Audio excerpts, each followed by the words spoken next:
របៀបភាសាដៃក្រវ៉ាត់ឥតដប់បងប្អូនបាទនេះបងប្អូនអាចមើលវីដេអូនេះបានយើងការតែអញ្ចឹងទៅយើងយកទៅក្រវ៉ាត់ដប់យើងមិនបាច់ប្រើឌីកូញ៉ៃទេហើយចឹងចំណេញពេលវេលាទៀត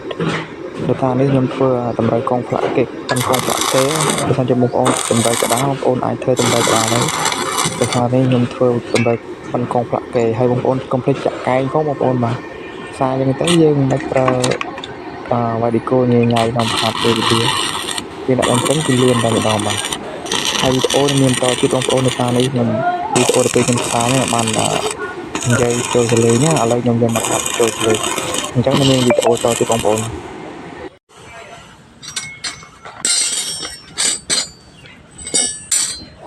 កវ៉ាត់10បងប្អូនបាទនេះសម្រាប់យើងកវ៉ាត់ខាងលើបងប្អូនបាទក្នុងកវ៉ាត់ធ្នឹម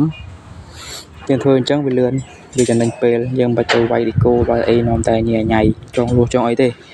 បើអ្នកគេទេអានេះខ្ញុំប្រើប៉ុណ្ណឹងខ្ញុំប្រាប់សម្រាប់ប្រើកងផ្លាក់គេជាងទូចធំជាងឥតបន្តិចបើតែបងប្អូនប្រើក្តារបងប្អូនលួចប៉ុនមកក្តារណាតែនេះខ្ញុំប្រើកងប៉ុនកងផ្លាក់គេរបស់ខ្ញុំអញ្ចឹងខ្ញុំតម្រូវកងផ្លាក់គេប៉ុនកងផ្លាក់គេបាទយើងធ្វើអញ្ចឹងទៅវាចំណេញពេលវេលាវាអត់មានទៅពិបាក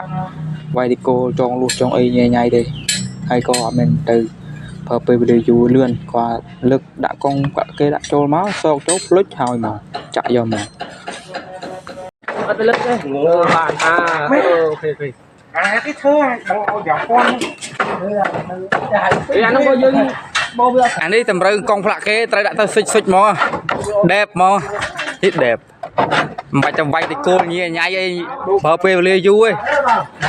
យ៉ាត្រូវដាក់ពីភ្លៀងហ្មងស្អាតហ្មងភ្លឹងបើឯងនេះទៅនោះដល់ចាក់វ៉ាមួយទៀតជាវ៉ាហើយបានជាងសើឯងហើយគុំសើឯងហ្នឹងបាទញ៉ាំសើឯងអស់ពោះហ្នឹងគុំរត់ដៃចុយឯងចេះរនឹកឃើញទេអានេះពីកាយយើង